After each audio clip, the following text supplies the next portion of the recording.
I'm Rebecca, 29, and I never thought I'd be sharing this story on Reddit. But after what happened last month, I need to get this off my chest.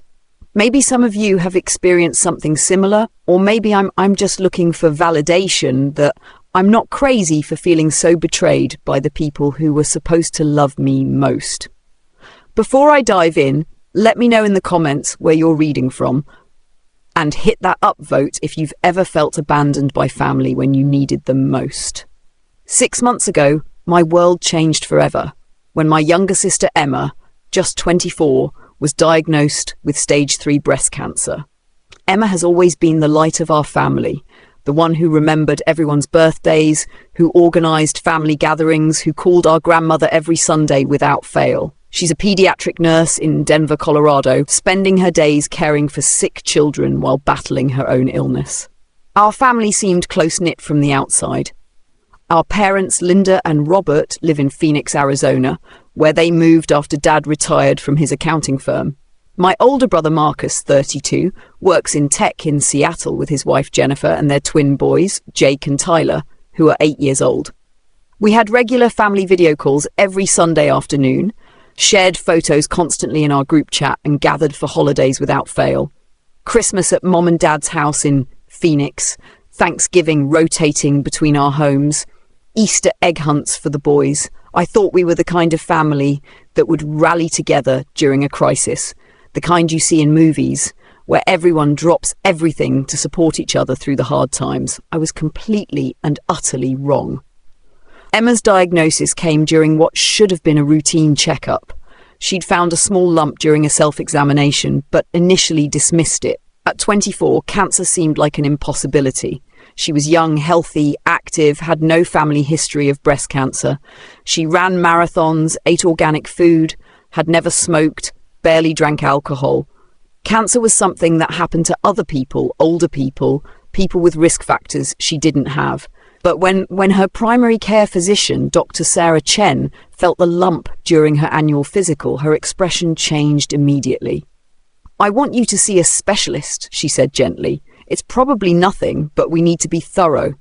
The mammogram showed an irregular mass. The ultrasound confirmed it was solid, not a harmless cyst. The biopsy results, which took 3 agonizing days to come back, confirmed everyone's worst fears: invasive ductal carcinoma grade 2, estrogen receptor positive. When the oncologist delivered the diagnosis, Emma was alone in the sterile examination room. She'd driven herself to the appointment, expecting to hear that everything was fine and she could go back to her normal life. Instead, she sat in shock as Dr. Rebecca Martinez explained treatment options, survival statistics, and the long road ahead. She called me first, even before calling our parents. I was in my office in Austin, Texas, working as a marketing manager for a growing tech startup called Innovate Tech. I had just finished presenting a quarterly campaign analysis to our CEO when my phone rang. "Rebecca," she whispered into the phone, her voice barely audible. "It's cancer. The doctor says we caught it early, but it's stage 3. I need surgery and chemotherapy and radiation, and I don't know what I'm going to do. I'm so scared I can't even think straight." I could hear her crying, these horrible broken sobs that seemed to come from somewhere deep in her chest. My little sister, who had always been the strongest person I knew, sounded completely shattered. I didn't even think about it. "I'm coming," I said, already grabbing my purse and shutting down my computer. "I'll be on the next flight. Don't make any decisions about anything until I get there, okay? You're not doing this alone." I took the next available flight to Denver, a red-eye that left Austin at 11:47 p.m. and arrived at Denver International at 1:23 a.m. with a layover in Dallas. No question, no hesitation, no consideration of work deadlines or personal commitments. Emma was my baby sister, my best friend since childhood, the person who knew all my secrets and had supported me through every major life decision. I'd figured out work later. Family came first. Or so I naively believed everyone in our family felt the same way. The next few weeks were a whirlwind of appointments, second opinions, treatment planning, and navigating the complex world of cancer care. Emma's oncologist, Dr. Martinez, outlined an aggressive treatment protocol that would dominate the next year of Emma's life. Neoadjuvant chemotherapy to shrink the tumour, followed by surgery to remove the mass and possibly some lymph nodes, then additional chemotherapy, and finally radiation therapy. The side effects would be brutal and cumulative: nausea that could last for days, fatigue that would make simple tasks feel impossible, hair loss, weight changes, compromised immune system, potential neuropathy in her hands and feet, and emotional trauma that would require as much healing as the physical damage. Emma would need constant support and care, someone to drive her to appointments when she was too sick or weak to drive herself, someone to manage her medications and help her navigate insurance approvals, someone to advocate for her with medical professionals and research treatment options, someone to hold her hair back when the chemotherapy made her violently sick, to bring her food she could keep down, to sit with her during the long infusion sessions that would become a regular part of her life. I immediately started making arrangements to take extended leave from work under the Family Medical Leave Act. My boss, Sarah Morrison, was incredibly understanding when I explained the situation. She was a mother of 3 herself and had dealt with her own mother's cancer diagnosis 5 years earlier. Family emergency, she said simply, not requiring me to go into details about Emma's prognosis or treatment plan. Take whatever time you need. Your position will be here when you're ready to come back. We'll figure out how to cover your projects temporarily. I assumed, foolishly and naively, that the rest of our family would make similar sacrifices and adjustments. I thought this crisis would bring us together, make us stronger, show us what really mattered in life. Our first family video call after the diagnosis should have been a planning session about how we'd all coordinate to support Emma through treatment. Instead, it became an exercise in excuse-making and priority shuffling that left me absolutely stunned.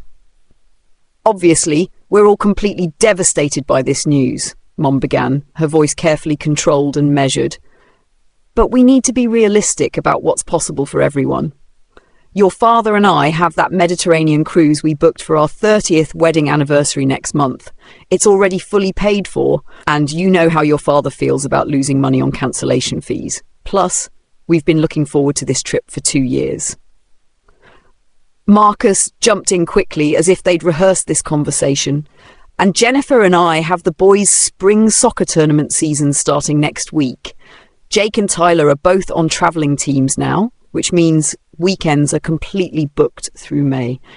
We can't just abandon our commitments to other families. Plus, my project at work is at an absolutely critical phase. We're launching a new product in 6 weeks, and if I'm not there to manage the rollout, it could seriously damage my career trajectory. I stared at my laptop screen, waiting for someone to say they'd figured out how to rearrange their priorities, how to make space in their lives for supporting Emma through the most frightening experience she'd ever face. Instead, Emma herself spoke up, always the peacemaker, always putting others' needs before her own.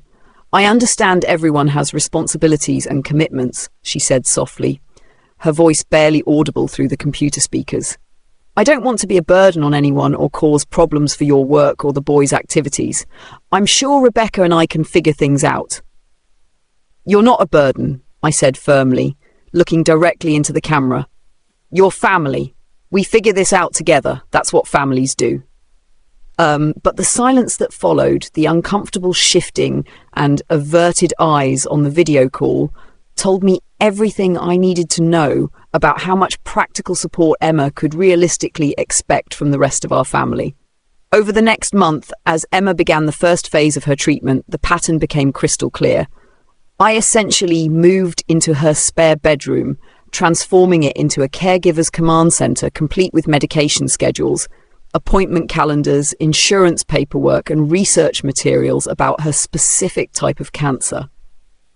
I took Emma to every single appointment, the pre-chemotherapy lab work, the meetings with the social worker, the consultation with the nutritionist, the sessions with the patient navigator who helped coordinate care between different specialists. I managed her complex medication regimen, which included not just the chemotherapy drugs, but also anti-nausea medications, immune boosters, pain relievers, and supplements recommended by her medical team. I held her hair back when the chemotherapy made her violently sick, sometimes for hours at a time. I researched clinical trials and alternative treatments. I coordinated with her medical team when side effects became concerning. I handled the insurance paperwork that seemed deliberately designed to confuse and overwhelm patients who were already dealing with the trauma of a cancer diagnosis. I learned medical terminology I never wanted to understand. I became familiar with the layouts of multiple hospitals and treatment centers. I memorized the names and dosages of drugs I couldn't pronounce. I developed relationships with nurses, technicians, social workers, and other members of Emma's care team. Meanwhile, our parents went on their anniversary cruise, sending daily photos of Mediterranean sunsets, elaborate dinner spreads, and themselves posing at various tourist attractions. "We're thinking of Emma every day," Mom would text, followed immediately by a photo of her and Dad clinking champagne glasses on the ship's deck. Marcus video called once a week, usually for about 10 minutes, squeezed between his son's soccer practices and his work meetings. "How's she doing?" he'd ask, then immediately launch into detailed stories about work stress, his latest promotion opportunity, or the boys' latest achievements on the soccer field. When Emma was too sick from treatment to participate in the calls, looking pale and exhausted in her hospital bed or apartment, he'd make disappointed sounds and cut the calls short. "Well, tell her I called when she's feeling better," he'd say, as if cancer treatment operated on his convenient schedule. The financial strain was absolutely crushing, something I hadn't fully anticipated when I made the decision to put my life on hold. Even with Emma's excellent insurance through the hospital where she worked, cancer treatment is astronomically expensive. The co-pays for specialist visits, the percentage she owed for chemotherapy drugs, the cost of supportive medications not fully covered by insurance, it added up to thousands of dollars monthly. Emma's medical leave from the pediatric ward provided some income through short-term disability, but it was only 60% of her regular salary, barely enough to cover her mortgage, utilities, and basic living expenses, let alone the mounting medical bills that arrived weekly in intimidating envelopes from various healthcare providers. I drained my savings account. $12,000 I had been carefully accumulating for a down payment on a house. I used up my entire vacation fund, another $8,000 earmarked for a trip to Europe I had been planning for 2 years. I started putting Emma's medical expenses on my credit cards, watching the balances climb higher each month while minimum payments consumed larger portions of my budget. When Emma's prescription anti-nausea medication cost $400 for a week's supply, I paid it without question. When she needed specialized nutritional supplements that insurance wouldn't cover, another $200 monthly expense, I added it to my growing list of cancer-related costs.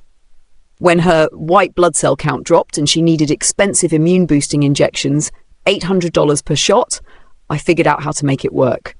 3 months into treatment, Emma developed serious complications that none of us had anticipated. Her white blood cell count dropped to dangerously low levels, a condition called neutropenia that put her at extreme risk for life-threatening infections.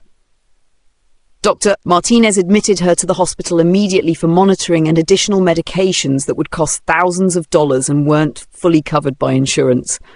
Emma was hospitalized for 2 weeks in an isolation room, requiring visitors to wear protective gowns, masks, and gloves. I never left her side, sleeping in the uncomfortable reclining chair that converted into a makeshift bed, eating cafeteria food, and living in the same clothes for days at a time. The nurses were kind about bending visiting hour rules, understanding that Emma had no other family members present to share caregiving responsibilities. During one particularly terrifying night when Emma's fever spiked to 104 degrees and the medical team was genuinely concerned about sepsis, a potentially fatal infection, I called our parents in desperate panic. "You need to come now," I said, trying to keep my voice steady while watching nurses rush in and out of Emma's room with IV antibiotics and cooling blankets. "She's really sick. The doctors are worried. This could be life-threatening." "Oh, honey," Mom replied, her voice sounding distant and distracted. "We're right in the middle of our kitchen remodel. The contractors are here all week installing the new cabinets, and you know how these projects go. If we're not here to supervise, they'll mess everything up. Can't you handle it? You've been doing such a wonderful job managing everything." I hung up, feeling more alone and abandoned than I'd ever felt in my entire life. My sister was potentially dying, and my mother was worried about kitchen cabinets. Marcus's response was somehow even worse when I called him next. "Look, I know it's hard and scary, but hospitals have medical professionals for this stuff," he said dismissively. "You don't need to hover over her every second. She's getting the best possible care. Maybe you should actually come back to Austin for a few days, get some perspective and rest. This obsessive caregiving isn't healthy for either of you." Perspective, as if watching my 24-year-old sister fight for her life while burning through her savings and mine was something I needed perspective on. As if there was some other vantage point that would make their absence and abandonment acceptable. The breaking point came during Emma's 4th month of chemotherapy, when the cumulative effects of treatment had taken their toll in ways that went far beyond the physical symptoms. She'd been responding well to the drugs, her tumour markers were decreasing, and Dr. Martinez was cautiously optimistic about her prognosis. But Emma was exhausted in ways that sleep couldn't fix, both physically and emotionally drained by the constant cycle of treatment, side effects, recovery, and more treatment. "I feel like I'm fighting this completely alone," she confided to me one evening as we sat in her apartment after a particularly brutal chemo session. She wore a soft knit hat to cover her completely bald head, her face pale and drawn, dark circles under her eyes that makeup couldn't conceal. "I know you're here, and I'm so grateful I don't even have words for it, but everyone else just disappeared. It's like they're waiting for me to get better so they can go back to treating me normally." I tried to defend our family, though the words felt hollow and dishonest even as I spoke them. "They care about you, Em. They're just not good at handling crisis situations. Some people freeze up when they don't know how to help." She gave me a look that was both deeply sad and remarkably knowing for someone so young. When Marcus's son Jake broke his arm during soccer practice last year, Mom and Dad drove to Seattle immediately. They stayed for a week, helping with Tyler while Jennifer took care of Jake's medical needs. Dad took time off work. Mom cancelled her book club and garden society commitments. A broken arm, Rebecca. A routine childhood injury that healed in 6 weeks. The truth of her words hit me like a physical blow to my chest. She was absolutely right. Our parents had dropped everything, rearranged their schedules, and travelled across multiple states for a minor emergency involving Marcus's family. But they couldn't be bothered to change their anniversary cruise plans when their youngest daughter was diagnosed with cancer. The comparison was so stark, so undeniably revealing of their priorities, that I couldn't find any way to rationalise or excuse it. That night, lying awake in Emma's spare bedroom, listening to her cry softly in the next room, I made a decision that would fundamentally change our family dynamics forever. I called a mandatory family meeting. No excuses, no rescheduling, no exceptions. It took 3 separate attempts over 2 weeks to find a time when everyone could participate in a video chat, which should have been my first major clue about their actual priorities and level of concern. When we were all finally connected, Mom and Dad from their freshly remodeled kitchen, Marcus from his home office in Seattle, Emma and me from her apartment. I didn't waste time on pleasantries or gentle approaches. "We need to have an honest conversation about Emma's support system," I began, looking directly into my laptop camera. "I've been carrying this burden completely alone for 4 months, and it's not sustainable financially, emotionally, or practically." "Rebecca," Mom interrupted immediately, her voice taking on that particular tone she used when she felt criticised. "We certainly appreciate everything you've done, but—" "Let me finish," I said firmly, cutting her off in a way I'd never done before. "Emma is your daughter, our sister. She's going through the most frightening experience of her life, and you've all essentially abandoned her to deal with it alone."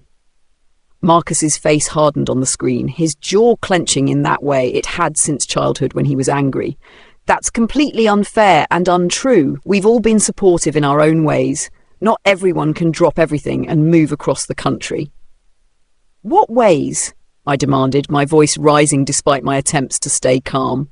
"Name one concrete, practical thing any of you have done to actually help Emma through this?" The silence that followed was deafening and telling. Dad cleared his throat uncomfortably. Mom fidgeted with her coffee cup. Marcus stared off camera, probably checking his phone. "I've spent my entire savings account," I continued, my voice steady but loaded with months of frustration and exhaustion. "I've taken unpaid leave from work that's probably damaged my career prospects. I've slept in hospital chairs for weeks. I've held her hand during every single treatment session. I've managed her medications, fought with insurance companies, researched treatment options, and been her emotional support through the darkest period of her life. What exactly have any of you done?" "We call regularly," Dad said defensively, as if that settled the matter. 10-minute calls where you talk about yourselves and your own problems don't count as meaningful support," I shot back. "Emma needs practical help, financial assistance, emotional presence and physical care. Phone calls don't pay medical bills or hold hair back during chemotherapy sessions." Mom's voice turned cold, taking on that martyred tone she used when she felt unfairly attacked. "Rebecca, you chose to put your own life on hold. Nobody asked you to do that or expected you to make those sacrifices." The words hung in the digital air between us, like a slap across the face. Nobody asked me to do that, as if caring for my dying sister was an optional volunteer activity rather than what family members instinctively do for each other during crisis situations. "You're absolutely right," I said quietly, feeling something fundamental shift inside my chest.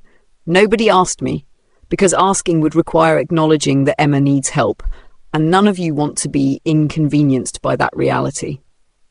"That's enough," Marcus said sharply. "You don't get to sit there and judge how we handle this situation. We all have responsibilities, commitments, and lives that don't revolve around Emma's illness." "And Emma isn't one of those responsibilities?" I asked, the question hanging heavy in the silence that followed.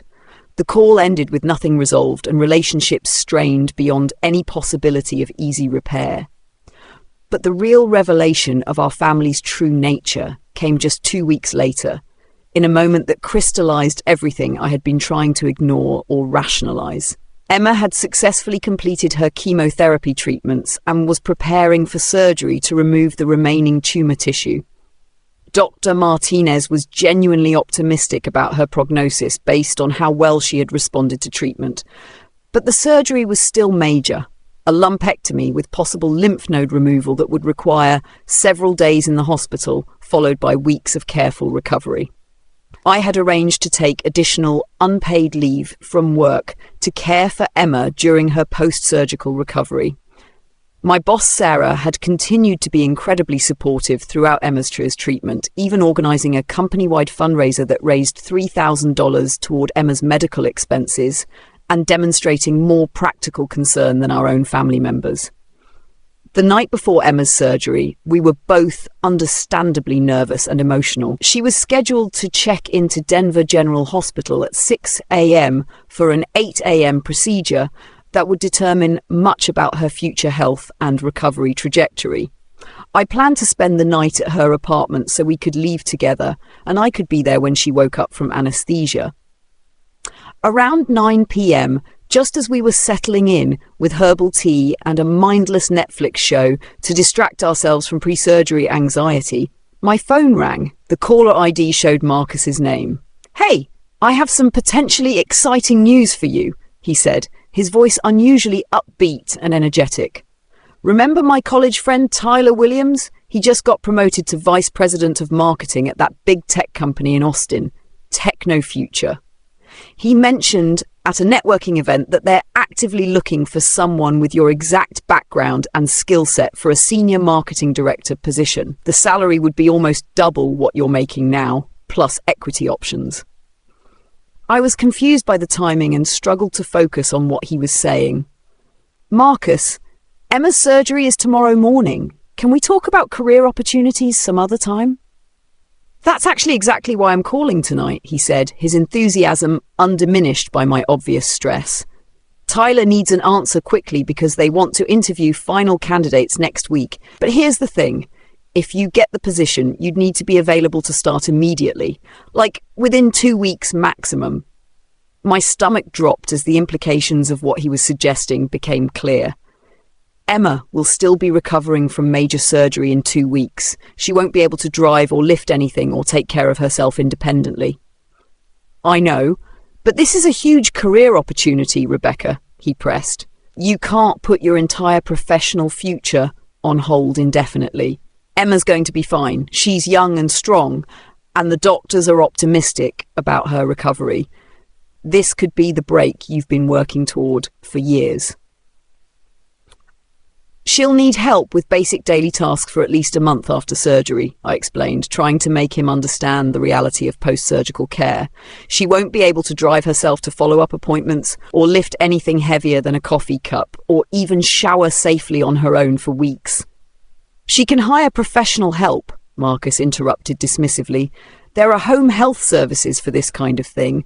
Or maybe it's finally time for her to consider moving back home with Mom and Dad in Phoenix for a few months while she recovers.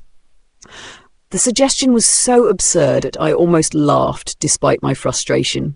Our parents lived in Phoenix, over 800 miles away from Denver. Emma's entire medical team was here, her oncologist, surgeon, the hospital where she'd been receiving treatment, her job, her apartment, her life, her support network of colleagues and friends were all in Denver. But what really struck me was the timing of Marcus's call. The night before Emma's cancer surgery, instead of calling to offer support, ask how he could help, or even just wish her luck, he was pressuring me to abandon her for a job opportunity that would benefit my career. I cannot believe you're bringing this up right now, I said, my voice barely controlled. I'm trying to look out for your future and your financial stability, he replied, sounding defensive. You've already put your life on hold for months. At some point, you need to think about your own needs and long-term security. I hung up without another word, my hands shaking with anger and disbelief. Emma's surgery went better than expected. Dr. Martinez successfully removed the entire tumour with clear margins, and the pathology results showed that the chemotherapy had been highly effective. Emma would still need radiation therapy as a precautionary measure, but her prognosis was excellent. The recovery process, however, was more difficult and painful than either of us had anticipated. The surgical site was tender and restricting, and Emma struggled with basic tasks that she had taken for granted before her diagnosis. Showering required assistance to keep the incision site dry. Preparing meals was impossible when lifting anything heavier than a water bottle caused pain. Getting dressed, particularly putting on shirts or bras, required help and careful manoeuvring. 3 days after Emma came home from the hospital, still weak and dealing with post-surgical pain that made concentration difficult, our parents made an announcement during our weekly family video call that revealed their true priorities with stunning clarity. We have some exciting news to share, Mom said, practically glowing with enthusiasm and excitement. You know our friends the Hendersons from church? Well, their daughter Ashley is getting married in Tuscany next month, and they invited us to join their wedding group. It's a 2-week guided tour of Italian wine country, staying in authentic farmhouses and visiting family-owned vineyards.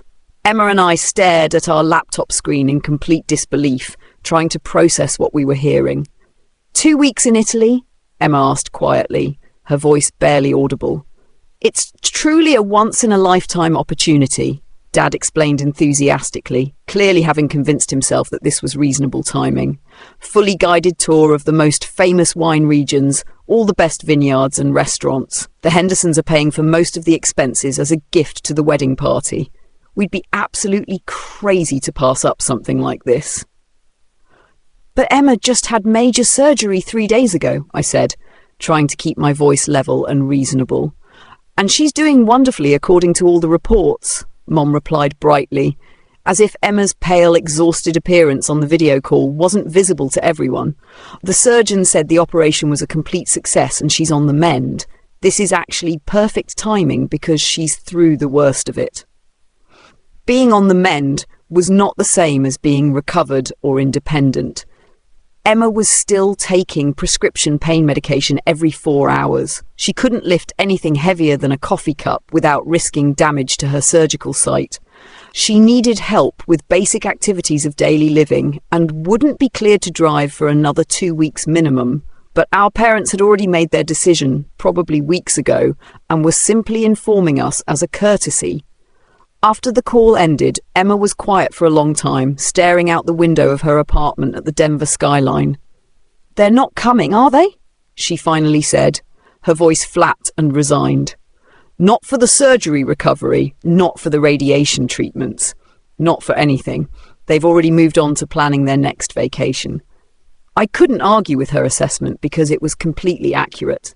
That night, Emma experienced a setback that brought home how much she still needed support and care. She developed a fever and noticed that her surgical site was showing signs of possible infection, redness, swelling, and increased pain that wasn't responding to her prescribed pain medication. We spent 6 long hours in the emergency room while doctors examined her incision, ran blood tests, and prescribed a course of strong antibiotics to prevent the infection from worsening. Emma was exhausted, scared, and in significant pain, and I was the only person there to hold her hand, translate medical terminology, and advocate for appropriate pain management. No other family members called to check on her or offer support. At 3 a.m., as we finally returned to her apartment with new prescriptions and strict instructions for wound care, Emma broke down completely in a way I had never seen before. "I feel like I don't matter to them at all," she sobbed, the words coming out between gasping breaths. "If I died tomorrow, they'd probably just be upset about having to change their Italian vacation plans. They'd reschedule the funeral around their travel itinerary." Her words broke my heart because I was beginning to fear that her assessment might be accurate. The evidence of their priorities was overwhelming and undeniable. The next morning, after a sleepless night spent processing the full extent of our family's emotional abandonment, I made a decision that would permanently change our family dynamics. I created a group text message with our parents and Marcus, and I sent them a detailed message that laid out exactly what Emma needed during her surgical recovery and radiation treatment period. Daily check-ins to monitor her healing progress, practical help with household tasks like grocery shopping and cleaning, reliable transportation to follow up medical appointments, financial assistance with ongoing treatment costs, and consistent emotional support during what remained a frightening and uncertain time. Then I added a boundary that felt both necessary and terrifying. I will no longer be the sole caregiver and financial supporter for Emma's cancer treatment. If you want to maintain meaningful relationships with her moving forward, you need to step up and contribute now. This is not a request or a negotiation. The responses came quickly and revealed everything about their characters and priorities. "Marcus, this is completely manipulative and unfair. You can't force people to drop everything and rearrange their lives around someone else's medical problems." "Mom, Rebecca, we've always supported Emma in our own way according to our abilities and circumstances. Not everyone shows love through dramatic grand gestures like you do. Dad, this feels like an ultimatum, and that's not how healthy families should operate. We're disappointed in your approach to this situation." I replied with complete honesty, "You're absolutely right, Dad. Families shouldn't operate through ultimatums. They should operate through love, practical support, and showing up when it matters most. But since that's not happening naturally, clear boundaries are all I have left to protect Emma's well-being and my own." What happened next shocked me even more than their previous indifference and abandonment. Instead of recognizing their neglect and making any effort to do better, they doubled down on their self-serving behavior and turned me into the villain of the family narrative. Marcus called several extended family members, including our Aunt Patricia and Uncle David, painting me as controlling, unreasonable, and obsessed with Emma's illness in unhealthy ways. "Rebecca has become completely consumed by Emma's cancer," he told them, according to what our cousin later reported to me. "She's trying to guilt us all in dropping our responsibilities and lives to cater to every single need. It's not healthy for anyone involved, including Emma." Mom went even further, posting on Facebook about the challenges of having an adult child who tries to control and manipulate family relationships during difficult times. She didn't name me directly, but anyone who knew our family situation would understand exactly who she meant. The Facebook post received dozens of supportive comments from her friends and church acquaintances, all expressing sympathy for her difficult situation with a demanding daughter, and praising her for maintaining appropriate boundaries and not enabling unhealthy codependency. Dad sent me a long, formal email explaining that they had discussed the situation extensively and decided that my behaviour was emotionally manipulative and unhealthy for everyone involved, including Emma. They would continue to support Emma in their own ways, he wrote, but they refused to be blackmailed into changing their lifestyle or commitments. The final devastating blow came when Marcus called Emma directly to try to turn her against me. "Rebecca is trying to poison you against us," he told her, according to what Emma tearfully reported to me afterward. "She's making you think we don't care about you, but we do care. We just believe in respecting your independence and treating you like a capable adult instead of an invalid who needs constant hovering." Emma, still recovering from surgery and dealing with the emotional trauma of cancer while worried about the financial burden she was creating, felt responsible for tearing our family apart. "Maybe Marcus is right," she said to me through tears that evening. "Maybe I'm being too needy and dependent. Maybe I should just figure out how to handle everything on my own so you can go back to your normal life."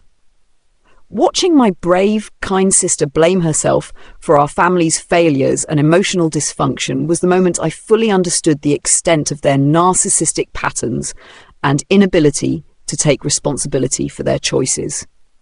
But the story doesn't end there. In fact, the most revealing incident was still to come. 2 weeks later, while our parents were touring Italian vineyards and Marcus was focused on his career advancement, Emma collapsed at home in a way that could have been fatal if I hadn't found her. I discovered her unconscious on her bathroom floor when I came by for our daily check-in visit. She had developed a severe allergic reaction to her new antibiotic, combined with dehydration and exhaustion that had compromised her recovery.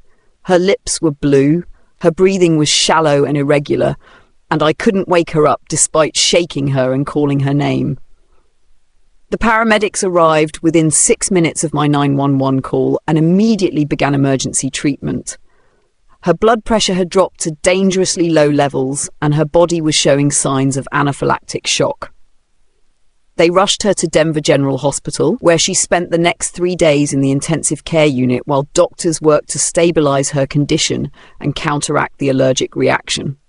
For several terrifying hours, the medical team wasn't sure if she would recover consciousness or if there would be permanent damage from the reaction and oxygen deprivation. I called our family from the ICU waiting room, my hands shaking as I dialed their numbers. Mom answered my call with obvious irritation and annoyance. "Rebecca, we're right in the middle of a wine tasting at this adorable family vineyard. The timing really couldn't be worse. Can whatever this is wait until later tonight?" "Emma is in intensive care," I said, trying to keep my voice steady and clear. "She collapsed and was unconscious when I found her. She had a severe allergic reaction and the doctors aren't sure if she's going to be okay. Her condition is critical." The line went completely quiet for several long seconds. "Well, we're in Italy," she finally said, her voice distant and practical. "There's really nothing we can do from here, is there? These things happen with cancer treatment. I'm sure she'll pull through. She's young and strong." "You could come home," I replied, though I already knew what the response would be. "That's completely unrealistic." Dad's voice joined the call, clearly having been listening to our conversation. "The flights alone would cost thousands of dollars with such short notice, and we can't just abandon our tour group. We have responsibilities to the other travellers." Marcus's response when I called him next was even more telling and heartless. "Is she conscious now? Can she talk?" "She's been unconscious for 8 hours," I said, my voice breaking. "The doctors are monitoring her brain function and watching for signs of permanent damage." "Well, call me when there's an actual update with concrete information," he said dismissively. "Right now, there's nothing any of us can do from a distance, so there's no point in everyone panicking." I hung up and turned off my phone completely. For the next 3 days, I sat by Emma's bedside in the ICU, completely alone. Nurses, doctors, respiratory therapists, and even the hospital janitor asked repeatedly about her family. Are her parents coming? The nurses wanted to know. Do they need help with travel arrangements or accommodations? I stopped making excuses or trying to explain their absence. They're busy with other commitments, I said simply, and the healthcare staff's expressions told me everything about how they interpreted that response. Emma regained consciousness on the 3rd day, and when she opened her eyes to see me sleeping in the uncomfortable chair beside her hospital bed, still wearing the same clothes I'd been in for 3 days, she started crying immediately. "You're still here," she whispered through the oxygen mask, covering her nose and mouth. "Where else would I be?" I said, taking her hand carefully to avoid disturbing the IV lines. That's when she told me something that completely changed my perspective on our family dynamics and helped me understand what I needed to do moving forward. "When I was unconscious," she said, her voice weak but clear, "I kept having this recurring dream. I was at a party or gathering and everyone I loved was there. But every time I tried to talk to Mom, Dad or Marcus, they would turn away from me and start talking to someone else about their own problems. Only you would look at me directly, really see me and listen to what I was trying to say." She paused, gathering strength to continue. "I think my subconscious was trying to tell me something I already knew but didn't want to accept. Some people love you conditionally, only when it's convenient for them and doesn't interfere with their other priorities. But some people love you unconditionally no matter what it costs them. You're the only person in our family who loves me no matter what." Emma recovered fully from the allergic reaction after a week of intensive monitoring and treatment. Her radiation therapy was delayed by 2 weeks to allow her body to heal from the complications, but she completed the full course of treatment successfully. 6 months later, she received the news we had been hoping for. Officially declared cancer-free, with an excellent long-term prognosis. Throughout her entire 9-month cancer journey, diagnosis, chemotherapy, surgery, complications, radiation, and recovery, I remained her primary and essentially only family support system. Our parents returned from Italy with stories about amazing wine tastings and beautiful countryside scenery. They sent Emma a postcard from Tuscany and a bottle of expensive olive oil as a get-well gift. Marcus continued his weekly 10-minute phone calls, now with the added topic of how dramatic and controlling I had become during Emma's illness. But something fundamental and permanent had shifted in how Emma and I understood our family relationships and what we deserved from the people who claimed to love us. We stopped participating in the weekly family video calls that had once been such an important tradition. We declined invitations to holiday gatherings and family events. We created our own traditions and support network consisting of chosen family friends who had shown up throughout Emma's illness, co-workers who had organised fundraisers and provided practical help, neighbours who had assisted with everything from grocery shopping to pet care, and medical professionals who had become trusted advisors and advocates.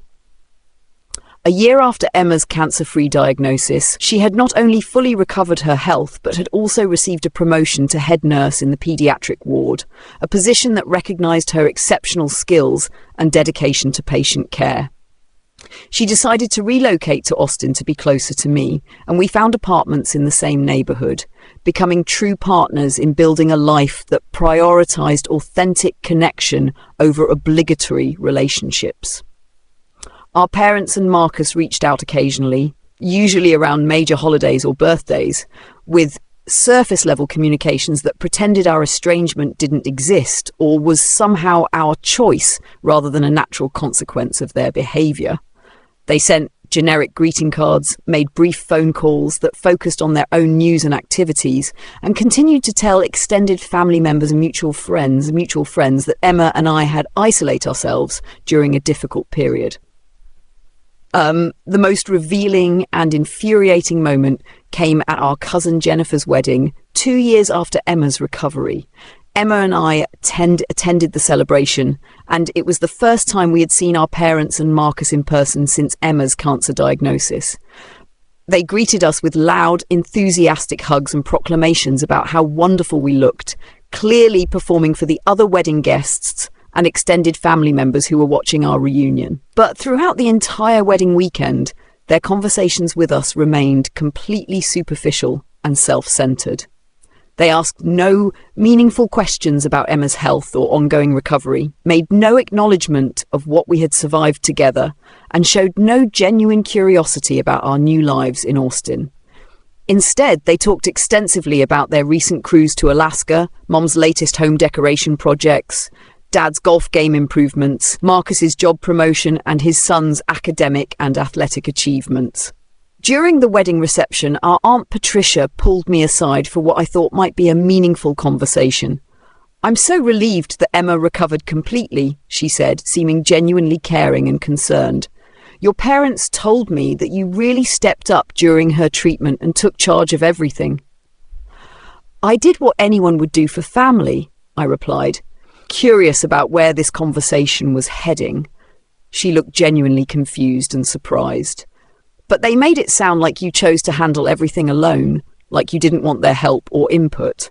They said they offered to assist, but you were very independent and preferred to manage things yourself." That's when I fully realized that our parents and Marcus had completely rewritten the narrative of Emma's cancer experience. In their revised version of events, I had been possessive, controlling, and territorial about Emma's care.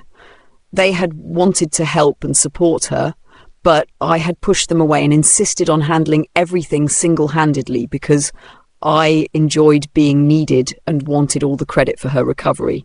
It was a complete fabrication, but it served multiple purposes for them. It allowed them to maintain their self-image as loving, supportive family members while avoiding any responsibility for their abandonment, and it painted me as the problem in our family dynamics. I didn't attempt to correct my aunt's understanding or defend myself against their lies. There was no point. Our family had demonstrated their true character through their actions during the most critical period of Emma's life, and no amount of explanation or evidence would change that fundamental reality. But the most profound realization came later that evening, as Emma and I drove back to our hotel after the wedding reception. "Do you ever regret it?" she asked quietly, staring out the passenger window at the city lights. "Putting your life on hold for my cancer treatment?